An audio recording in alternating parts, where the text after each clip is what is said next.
Coming up on Colonial Crossfire. Shutdown avoided for now.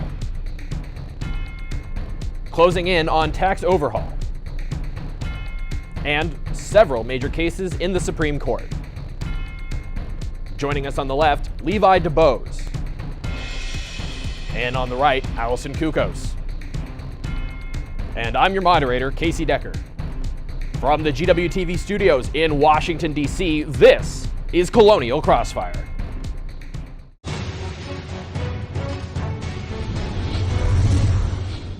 It's been a big week on Capitol Hill. Just days ago, Congress reached a last-minute agreement to temporarily avoid a government shutdown. But with no full budget yet passed, trouble is still on the horizon. Also in play, major tax legislation. The Senate barely pushed through its bill, and now groups from both parties and both houses will meet in conference to try to hammer out a final deal. Here to discuss all of that and more, our student panel. On the left, Levi DeBose, a junior from Houston, Texas, majoring in political science. Levi is the former communications director of the GW College Democrats. And on the right, Allison Kukos, a senior from Newton, Massachusetts, majoring in political science and minoring in business administration. Allison is the chair of the GW College Republicans. Thank you to both of us for joining us tonight. Let's jump right into it. First of all, the threat of a government shutdown. How likely is it? Levi, we'll start with you. Well, I think especially with this new budget resolution that just got passed over the past, 12 hours, I think that we're going to actually see a government that's funded. And it's something that I'm glad that we're able to see. We always want a funded government. We always want to provide services to the full majority of America. We want to make sure that everyone can get that passed. Now, the problem is this. If Republicans have a problem on their side of the aisle passing a real thorough budget through, the Democrats will have votes. And you're going to have to go and have protections for dreamers, and you're going to have to pass CHIP in order to get that budget through. These are simple things. Nothing there is too extreme. Nothing there is overly ambitious. These are policies and ideas that have been widely accepted across all of American politics. It's something. There were 32 Republicans who just came out for DACA and for protecting dreamers. So this is something that's not shocking at all. If they have problems on their side, we would love to see DACA's fully put into legislation and CHIP funded as well. Even if not, we would want to see those things because it's just for the betterment of America. Allison, how likely do you think a shutdown is before the end of the year? I don't think a shutdown is imminent at all, given the fact that they did pass the spending bill and the House and the Senate's expected to do the same. I think on that front, we're fine. Now, I know that they do need Democrat votes to pass a full budget, and given that there's DACA, there's CHIP, I know they'll probably want to lower some defense spending as well, but those are separate issues. The Dreamers, and I think given the fact that a good amount of Republicans do support legislation to protect Dreamers, that's not something that's uncommon. But that's a totally separate issue. And I think with the budget, if you can focus on the core spending and you lower spending, and given the fact that we have the tax reform coming up too, if you can focus on just making sure you have those in place and making sure that spending is in check, we'll be fine. Nonetheless, we are coming down to the wire here, and Congress has spent a great deal of time on other issues that don't have to deal with the budget. Should Congress have paid more attention to the budget so that we don't have this kind of brinksmanship? I think we had a government shutdown in 2013 under the Obama administration. It's not, these stalemates do happen. I think the budget deserves attention, and the fact that it has been neglected for a while is a problem, and it's a problem with a majority of Congresses. And so I think in the future, if they could focus on that from the get-go instead of this political brinksmanship that's come down to now, that would be ideal for everyone involved. It would be remiss for me not to bring up that budget shutdown or that government shutdown was brought by Senator Ted Cruz from my state of Texas.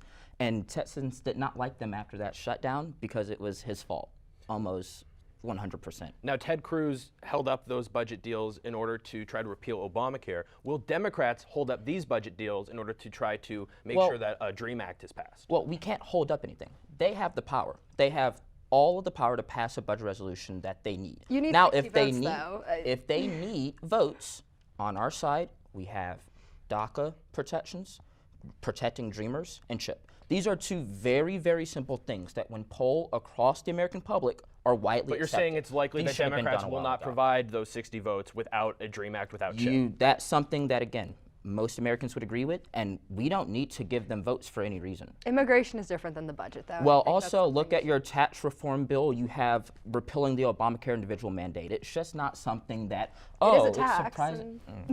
Now, if the government shuts down, I want to ask both of you, if the government does shut down, if the Democrats refuse to provide the 60 votes, whose fault will it be? Allison, you go first. I think it'll be both parties' fault, to be totally honest. I think the Republicans do have a majority in the Senate, we have a majority in the House, and we have a Republican president. So to that extent, it is important that the Republicans get something done. But if the Democrats hold up votes, I think it just plays into their resistance method. And the fact of the matter is, Congress and the way the political system works is through bipartisanship. It's through compromise. And if the Democrats aren't willing to work with the Republicans to pass a budget, it's both of their faults. Same question to you, Lee. So look, this to me is very simple.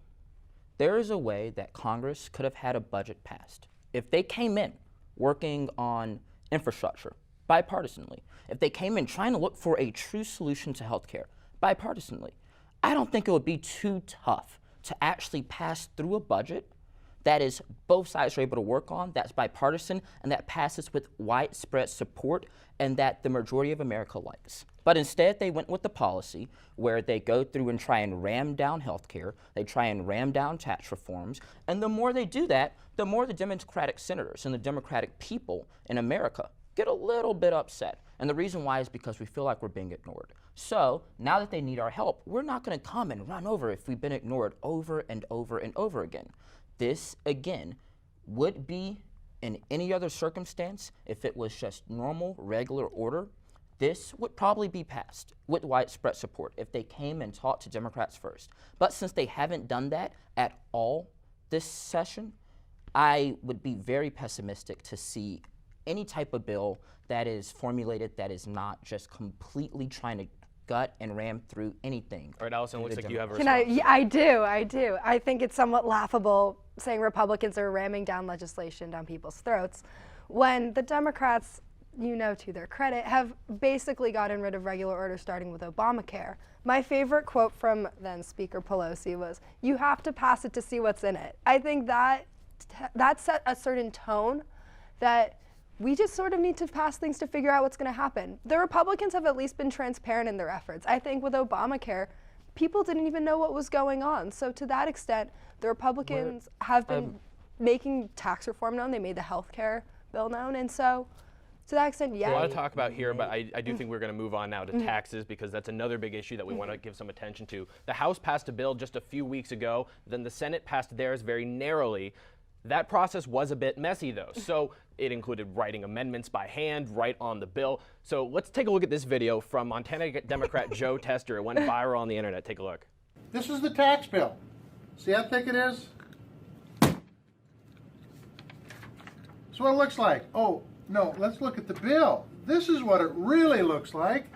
I want you to take a look at this, folks. This is your government at work. So real quick, I said Joe Tester, I meant John Tester. Let's get to the debate now. Allison, is this an acceptable way of doing business? It's unconventional, that's for sure, but I think it is necessary. I am a full supporter of passing tax reform, and I think however you have to do that, that's what you have to do. And so while I know that my Democratic counterpart and the Democrats generally will probably disagree and say this is unacceptable, I think the Republicans are trying. And they're trying to make this work. And I think the current tax plan is cumbersome. It's a burden on Americans. And they're trying to simplify it. They're trying to make life better for the average American. And so any way that they can do that, I'm in full support of. Levi, your response. Yeah, so first of all, going back when she said that we ramped through things with Obamacare, well, she fails to look at the full picture of 2009, where we worked bipartisanly with Republicans on stimulus package. We worked bipartisanly with Republicans working on the Ledbetter Act. We did a slew of things in 2009 and in 2010 that worked bipartisanly with Republicans. Getting to taxes. Now, on taxes, this idea that, at least we showed you the bill, is just not true. I have friends who were actually sitting in the gallery of the Senate floor that night, did not see the bill at all until it was put on Democratic and Republican senators' desk nearly 45 minutes before the vote. 45 minutes. I don't know how you can read a 529-page document in 45 minutes, but you guys have some speed readers over there in that Republican caucus, I have to say. Now, clearly, there's a lot of things in that bill that Democrats aren't going to like. Do you have any hope of influencing that in the conference committee? In any other period with regular order, I would have hope. I would have hoped that Republicans would listen. But again, as I've already stated, Democrats have been ignored throughout this process. We've been ignored throughout this whole Trump presidency. And it's frustrating to us. And the reason why it's frustrating to us is because we have never gotten, except for there was one passed on this tax reform bill. Can you name another amendment that has been added to a bill that has been a Democratic bill on either health care or on tax reform? One amendment. Let's not focus on that, and let's focus on the fact that the Democrats are the problem. resistance. I mean, we're not the resistance. Yes, first you of are. all. You're self-styling yourselves as the resistance. Schumer and Pelosi, people are opposed to Trump. They're opposed to the Republicans, and they're not trying to let them do anything. The Republicans at least try to work bipartisanly with Democrats. The Democrats aren't giving the same courtesies to Republicans. I would like to say that being opposed to the president and being opposed to the other party is the reason for an opposition party. Well, We're there's supposed addition to be an opposition party, and then just But being parties- completely adamant about not getting anything done because you don't support the president. Again, we have from the beginning, as soon the day after President Trump got elected, Bernie Sanders and Elizabeth Warren both came out and said if he actually wants to make real progress on infrastructure, we would join in. Day one, we will join in. But we're and not try talking and about influence the infrastructure, we're process. talking about tax Exactly. reform. But instead, that didn't happen. Instead, what happens is they try and ram through health care without asking a single Democrat about Well, it, let's talk without about the fact asking that the the American people Democrats- about it. And that's where we have a problem, where you're starting to ram through legislation without having any type of hearings, without having amendments, and then you wonder, The Democrats why have done is the this same thing. This when- is the point with Obamacare. I mean, Obamacare had 800, let's talk about the around fact, though, 829 with the amendments, to my the idea. conference Not- committee, there are points of agreement. The fact that they want to increase standard deductions, we want to increase the child's tax credit, the fact that we're trying to lower the small business tax, the pass-through tax. These are all points that we should be agreeing on. Lowering the corporate tax rate is beneficial for all Americans. So on this issue, do you think then that this conference committee will be able to create a bill that's passable in both the House and Senate and that will become law? I hope for the American people's sake that it does, because the fact of the matter is, despite the fact that we have been unprecedented economic growth and unemployment's at all-time lows, American wages are stagnant, and we need something to make sure the American people continue to prosper. This tax reform is going to do that. If you lower the corporate tax rate, if you simplify the tax code, if you're increasing standard deductions for individuals, that's how you're going to get economic growth. And I hope the Democrats can put their resistance aside and work with the Republicans to get something done that'll benefit all Americans. You think that'll happen? I want to say something about the standard deductions and the child health or tax credit. Of course, yeah, those are great things, but they're only around for 2, 3, 4 years. They go away. They start to phase away for middle-class families. Now, for the wealthiest Americans, they stay, and you're able to continue that type of growth. But the problem with tax cuts have historically been, yes, they're good for the first 2 or 3 years. Reagan in '86, they were good for the first 3 years until 1990 came around and George H.W. Bush lost because the tax credits did not pan out the way they wanted to. Same thing with George W. Bush. He passed tax reform in 2003. In 2006, 7, 8, you start to see economic regression. So that is the problem with tax reform. There Yes, was a it real estate bubble, in the tax. Why? Wall Because Street that was- tax bill just fed money, and also a lot of Republicans going through and knocking off banking regulations like they're doing right now. They're filling a plan to completely change Dodd-Frank. Which was a terrible piece of legislation, but And We're running out of time on this segment. Real quickly, either way, if a tax bill passes, if a tax bill is unable to pass, how do you think that will affect the 2018 midterms? I think if the tax bill passes, 2018 Republicans will yield to it because Americans will see increase in take-home wages. They'll see the fact that we are more competitive and more money will be coming home from overseas because we'll be lowering our corporate tax rate. You'll be seeing people investing more in houses, in physical assets. Americans will continue to prosper under this tax reform, and I think if we do that, and 2018 comes around and Americans are seeing those economic growth and they're seeing that increase in take-home wages, Republicans have a great shot. Levi, what do you think will So happen? I think that's a great fantasy land. When you go and look at the polling, you have 40% strongly disapprove of this tax plan. You have 40% think that their taxes are going to go up. You're going to have, It's been poorly advertised by the mainstream media, but I mean, most viewers in America watch Fox. It's the most viewed. All right, let's focus again on this. But back on the bill, 68% see that when you change the ACA through tax reform legislation, they disapprove of that. Because this bill was not crafted bipartisanly, you will see Voters understand that this bill is not as good as it can be. And when it's not as good as it can be, the voters do punish bad bills. And this is a bad bill. Like Obama. All right, a very heated debate on that issue. It's still Maybe we'll on. have another one coming up after the break. That's it for Congress, but we're going to talk about the Supreme Court when we come back, so stay tuned.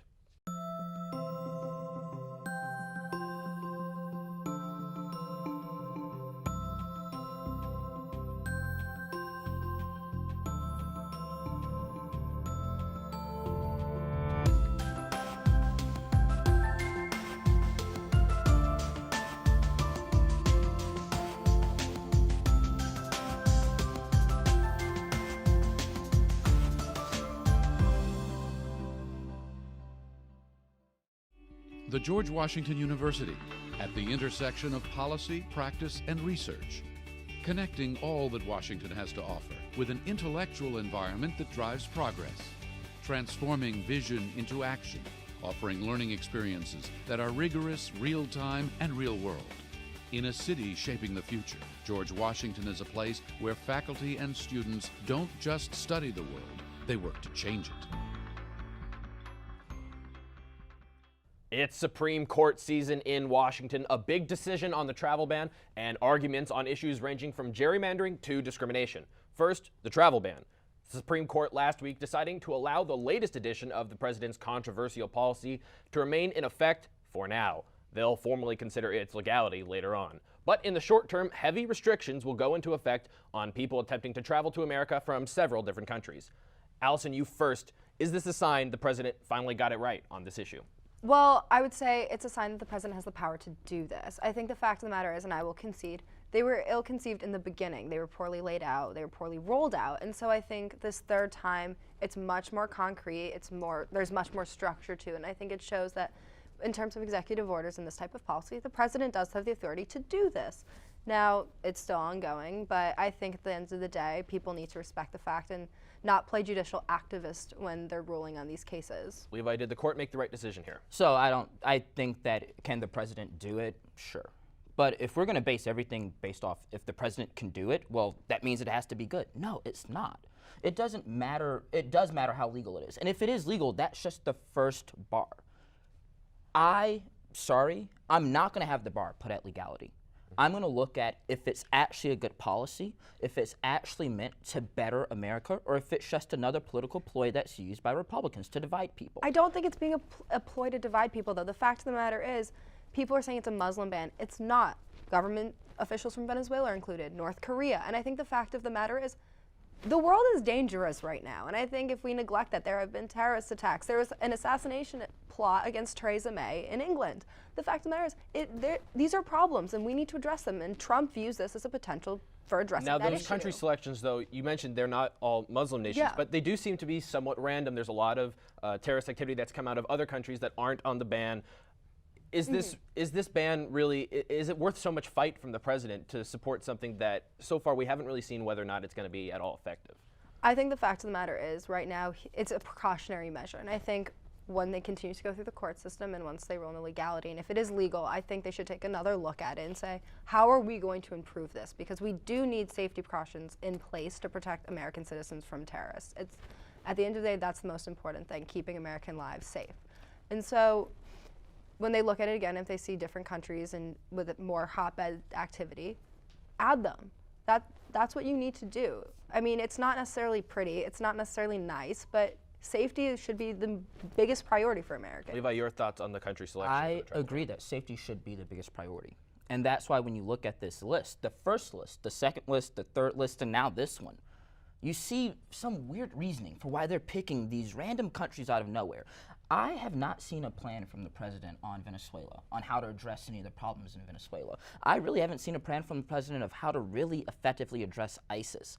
If these were serious safety concerns that the president was really concerned about and not a political ploy, I honestly believe that he may have some type of plan to combat these problems, not just putting a wide-ranging travel ban on them. Again, if you want to block out refugees from there, okay, fine. But if you're not going to stop the problem in the first place, that's just a move that an American Allison, what leader effect should do you not think make. this ban will have in the immediate term? I hope it keeps Americans safe. And I think given the fact that it includes other countries like North Korea and Venezuela, I think it's sending a political signal that there are certain actions that we're just not going to tolerate. If you are a hotbed for terrorism and you have those people coming overseas, we're not going to tolerate that. And I think that's what this shows, and I hope that other countries take it seriously. Levi, is it right that the court has so much, it seems, executive power here, the ability to determine policy like this? You know, I think that the court is within its purview to determine if a policy is legal under the Constitution or not. Again, I always put my trust in the Supreme Court. I may not agree with every single decision, but I honestly believe that they are looking at all the facts and they're trying to consider the best logical solution.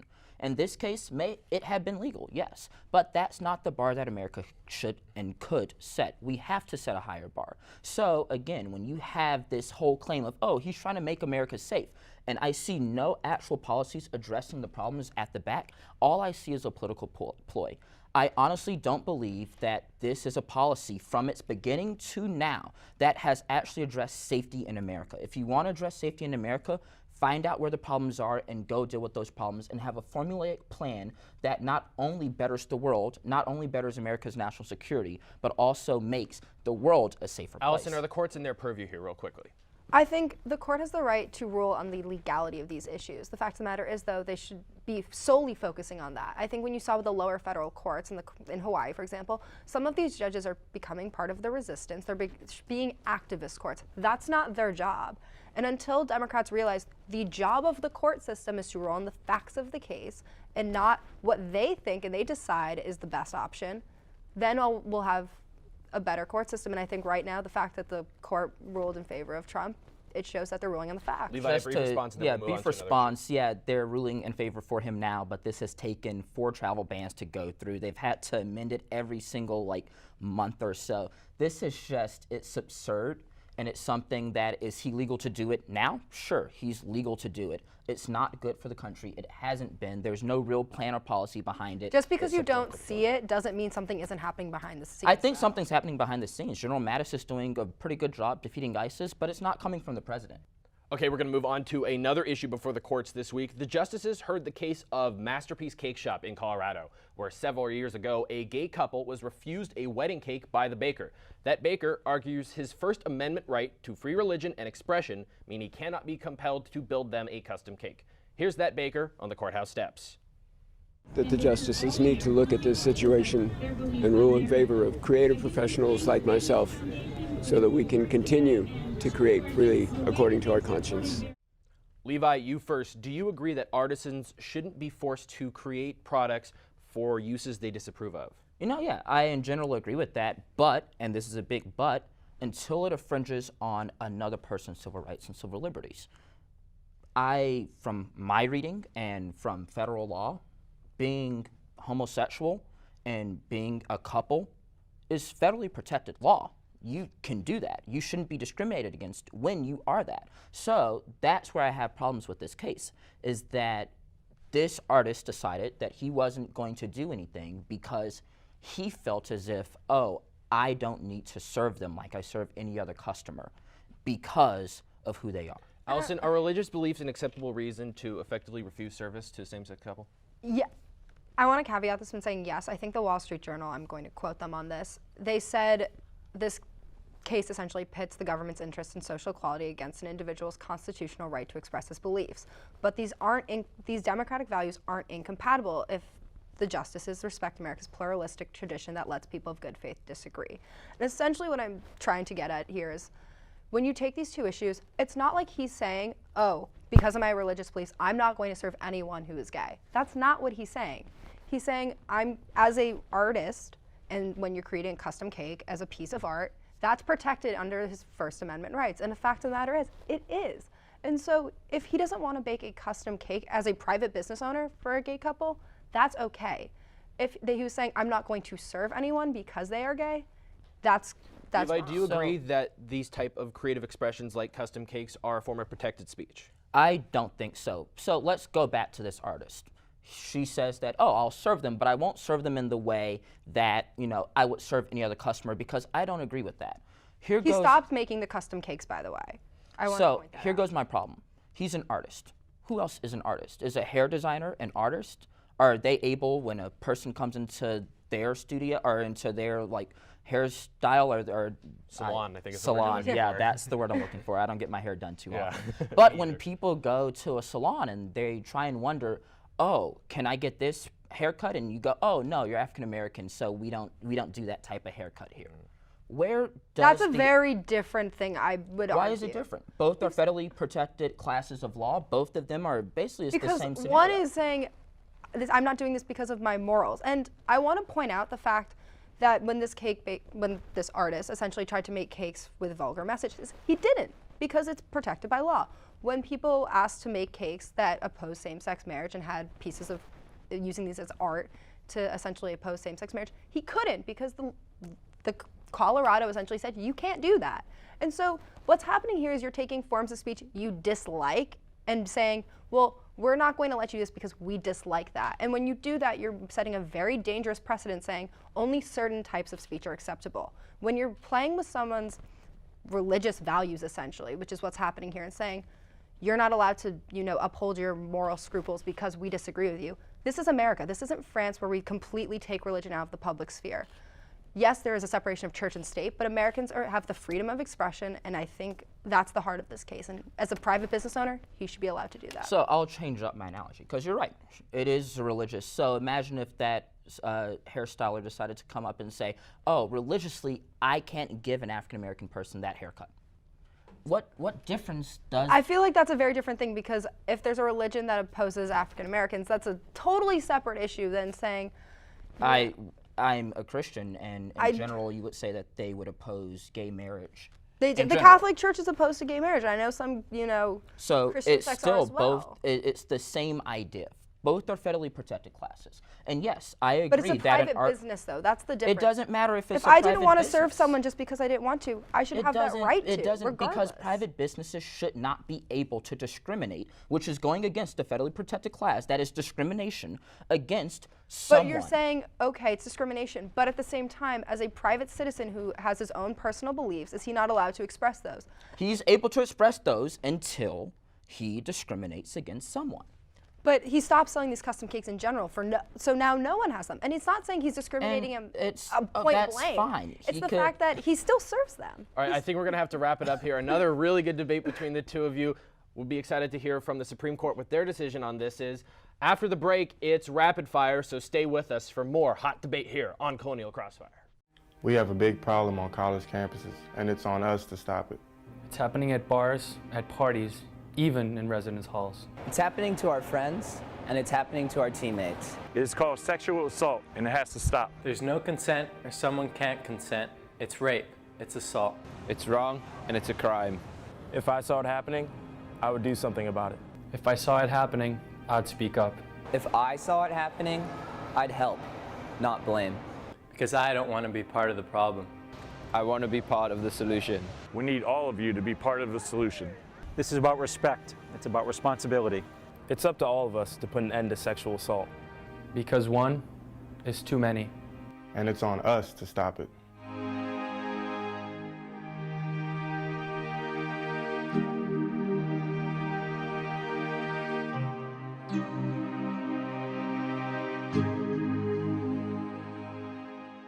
Great journalism matters because it's critical to a democracy that the public is informed and engaged and involved. And that happens by having credible information. And so the most important thing, whatever the delivery platform, whatever the technology, whatever the business model, is that the information itself is coming in solid and important ways and is being conveyed in compelling ways because there's so much noise and competition out there. And so that's what I really want our students to be able to do. Be brilliant storytellers, keen observers, and compelling communicators. Our panel joins us again now for rapid fire. Some quick answers to some quick questions. Alabama residents will go to the polls Tuesday to cast their votes in the special election to send either embattled Republican candidate Roy Moore or Democrat Doug Jones to the United States Senate. Allison, do you support Roy Moore? I'm not an Alabama voter, so it doesn't really matter what I think. I think, though, I want to say this, if he does get elected to the Senate, he should undergo a Senate Ethics Committee investigation the second he enters that building. Do you think that the credible allegations of sexual misconduct by Roy Moore against teenagers Oh my gosh. would be grounds for expulsion from the Senate, more than an ethics investigation, outright expulsion. If the Senate's ethics committee says you need to resign, I fully support that, because at the end of the day, you know, you see Trent Franks, you see all these congressmen resigning, Al Franken. If Roy Moore, you know, does get elected and they tell him you need to resign, he should resign. Now I'm going to ask you about Senator Franken. Did the Democrats wait too long to push out Al Franken? Honestly, I think so, yes. When this happens, of course, it's awful because you think of the victims. But I think what's more important is trying to show that power will always be held accountable. And so, yes, this did take a little too long. Conyers did as well. And I think that we've learned, our Democratic leaders have learned from that, and they're going to work to try and get this done in a much quicker pace. And it's concerning. It really is. And I'm glad that at least we did something now. And I would hope that the Republican Party, no matter if you're an Alabama voter or not, will understand that this type of thing is not something you can play around with. It's not some small crime. This is extremely serious. It is an abuse of power, and it needs to stop now. Next rapid fire question. The FCC unveiled its plan to dismantle the Obama-era net neutrality rule, calling for an end to regulations that required internet service providers to charge all companies equally for web content. Now, Levi, what do you make of this FCC decision? Yeah, I think the decision, if it's made, that will, you know, require more and more just private people just in their homes trying to do the best they can to do work, to be productive, or even to have fun. And yet they're not able to do that because the internet's a little bit slower. They're not able to do that. Thoughts on the net neutrality decision? I think it's a great one. I mean, one thing I want to point out is the fact that they're removing a ban on paid prioritization, which is essentially jargon for a service provider cannot speed up content for some price. And so I think at the end of the day, there's a lot of misinformation about net neutrality, but overall I support the decision. I promise you that after this decision is made, you will have people who will go on their internet and their internet access will be slower when accessing some sites. It's just simple. This is the status quo before 2015. It's, you know, it wasn't dystopia then. I don't think it's going to be dystopia Well, now. We're going to move on to the last rapid-fire question. In a historic break from tradition, President Trump officially took steps to recognize Jerusalem as Israel's capital and moved the U.S. Embassy from Tel Aviv to Jerusalem.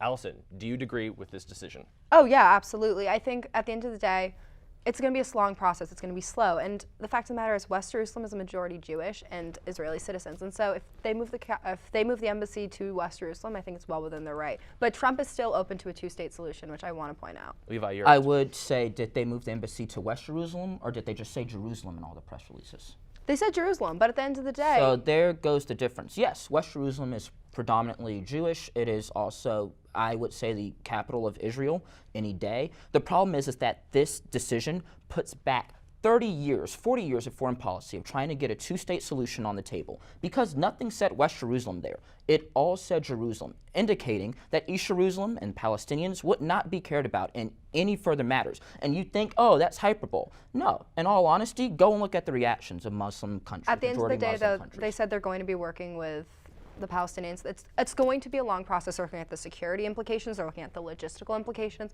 This is going to be a very well thought out decision by the Trump administration, and I think it's a long time coming, and it's nice to see him holding on to some campaign promise. They'll work with the Palestinians just like they worked with the Democrats, supposedly. All right, we're going to wrap up our debate there. A terrific debate from both of you all day long here on Colonial Crossfire. Allison Kukais, Levi DeVos. Wow, I said your name very wrong. Allison Kukos, Levi DeVos. Thanks to both of you very much. When we come back, Michael Snell has our debate fact check.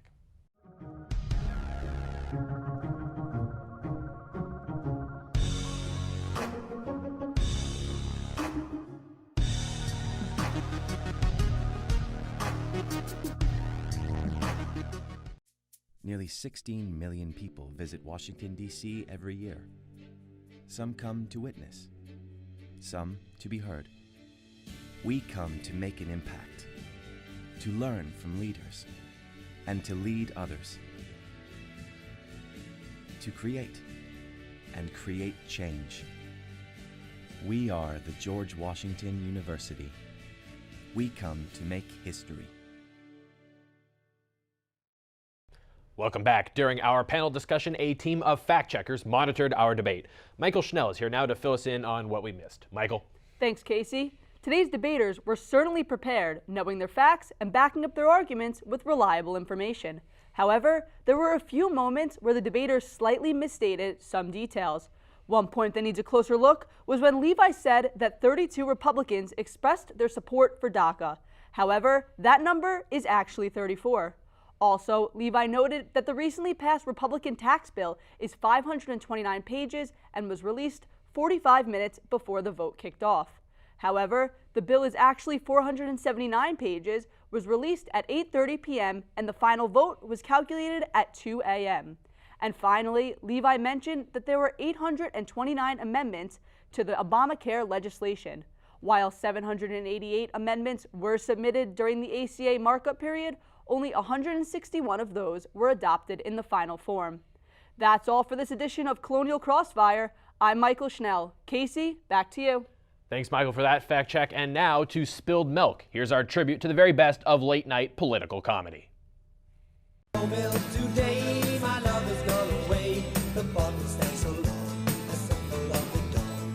Flynn sent the text while he was on the dais during Trump's inaugural address. He was making secret Russia plans while Trump was being sworn in.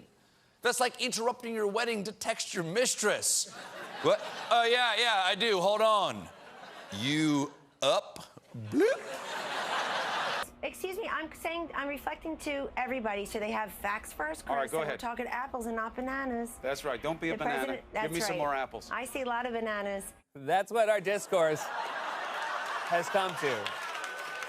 Our journalists and political leaders are communicating via fruit.